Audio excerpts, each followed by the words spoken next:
Whispers of Pages Audiobooks presents The Pearl of Love by H.G. Wells, read by Julian Ashcroft.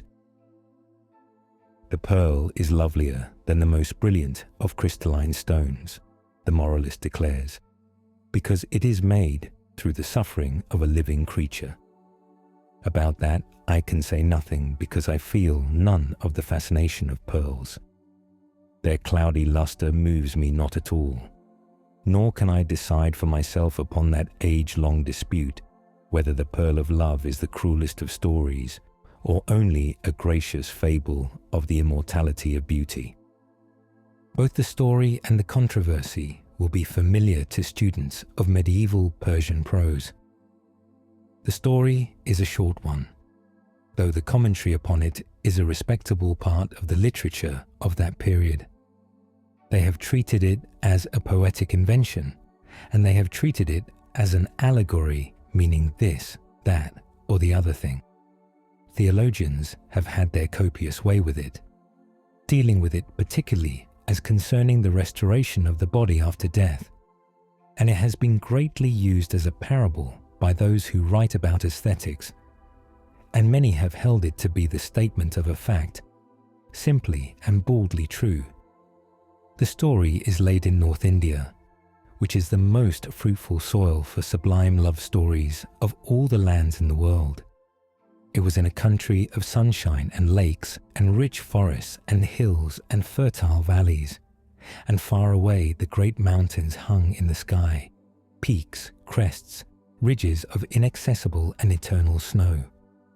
There was a young prince, lord of all the land, and he found a maiden of indescribable beauty and delightfulness, and he made her his queen and laid his heart at her feet.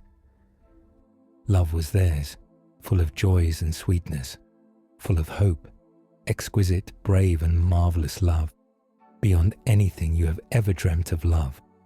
It was theirs for a year and part of a year, and then suddenly, because of some venomous sting that came to her in a thicket, she died. She died, and for a while the prince was utterly prostrated. He was silent and motionless with grief. They feared he might kill himself, and he had neither sons nor brothers to succeed him. For 2 days and nights he lay upon his face, fasting, across the foot of the couch which bore her calm and lovely body. Then he arose and ate, and went about very quietly, like one who has taken a great resolution. He caused her body to be put in a coffin of lead mixed with silver, and for that he had an outer coffin made of the most precious and scented woods wrought with gold, and about that there was to be a sarcophagus of alabaster, inlaid with precious stones.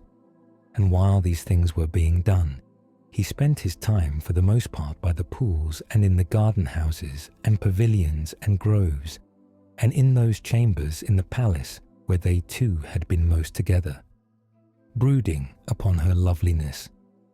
He did not rend his garments nor defile himself with ashes and sackcloth as the custom was, for his love was too great for such extravagances. At last he came forth again among his counsellors and before the people, and told them what he had a mind to do. He said he could never more touch woman, he could never more think of them, and so he would find a seemly youth to adopt for his heir and train him to his task, and that he would do his princely duties as became him. But that for the rest of it, he would give himself with all his power and all his strength and all his wealth, all that he could command, to make a monument worthy of his incomparable, dear, lost mistress. A building, it should be of perfect grace and beauty, more marvellous than any other building had ever been or could ever be, so that to the end of time it should be a wonder, and men would treasure it and speak of it and desire to see it and come from all lands of the earth to visit and recall the name and memory of his queen. And this building, he said, was to be called the Pearl of Love. And this his counsellors and people permitted him to do, and so he did. Year followed year, and all the years he devoted himself to building and adorning the Pearl of Love. A great foundation was hewn out of the living rock in a place whence one seemed to be looking at the snowy wilderness of the great mountains across the valley of the world. Villages and hills there were, a winding river, and very far away 3 great cities. Here they put the sarcophagus of alabaster, beneath a pavilion of cunning workmanship, and about it there were set pillars of strange and lovely stone, and wrought and fretted walls, and a great casket of masonry bearing a dome and pinnacles and cupolas, as exquisite as a jewel. At first the design of Pearl of Love was less bold and subtle than it became later. At first it was smaller and more wrought and encrusted. There were many pierced screens and delicate clusters of rosy-hued pillars, and the sarcophagus lay like a child that sleeps among flowers. The first dome was covered with green tiles, framed and held together by silver, but this was taken away again because it seemed close, because it did not soar grandly enough for the broadening imagination of the prince. For by this time, he was no longer the graceful youth who had loved the girl queen. He was now a man, grave and intent, wholly set upon the building of the Pearl of Love. With every year of effort, he had learnt new possibilities in arch and wall and buttress. He had acquired greater power over the material he had to use, and he had learnt of 100 stones and hues and effects that he could never have thought of in the beginning.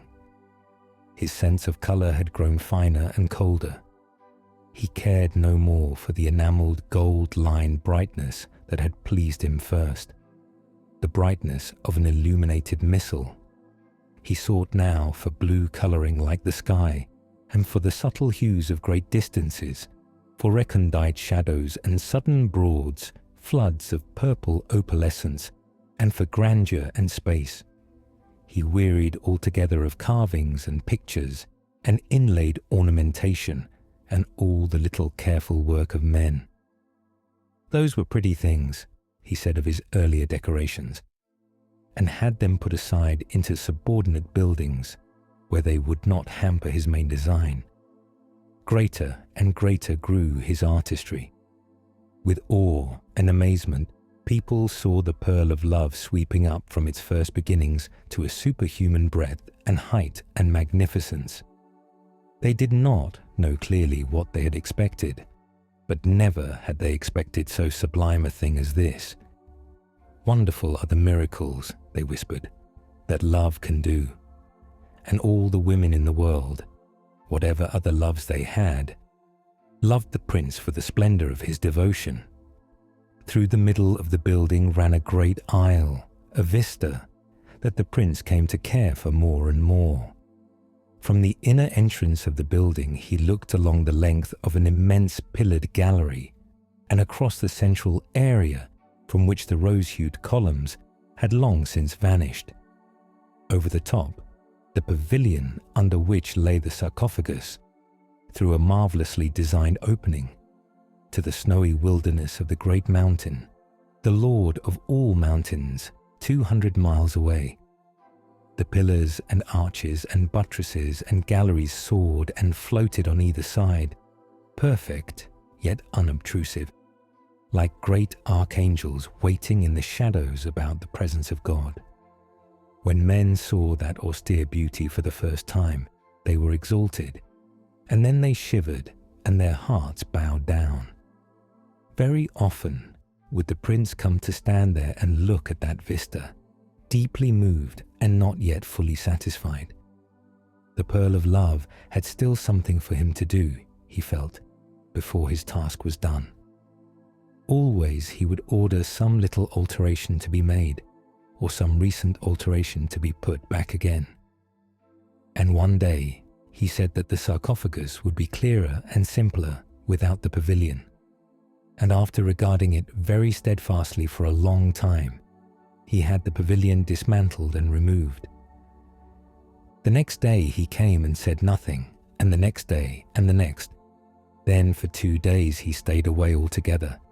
Then he returned, bringing with him an architect and 2 master craftsmen and a small retinue. All looked, standing together silently in a little group, amidst the serene vastness of their achievement. No trace of toil remained in its perfection. It was as if God of nature's beauty had taken over their offspring to himself. Only one thing there was to mar the absolute harmony. There was a certain disproportion about the sarcophagus. It had never been enlarged, and indeed, how could it have been enlarged since the early days? It challenged the eye. It nicked the streaming lines. In that sarcophagus was the casket of lead and silver, and in the casket of lead and silver was the queen, the dear immortal cause of all this beauty. But now that sarcophagus seemed no more than a little dark oblong that lay incongruously in the great vista of the pearl of love. It was as if someone had dropped a small valise upon the crystal sea of heaven. Long, the prince mused, but no one knew the thoughts that passed through his mind. At last he spoke. He pointed. "Take that thing away," he said. If you enjoy our audiobooks, please subscribe to stay updated with our latest releases. Happy listening and see you in the next audiobook.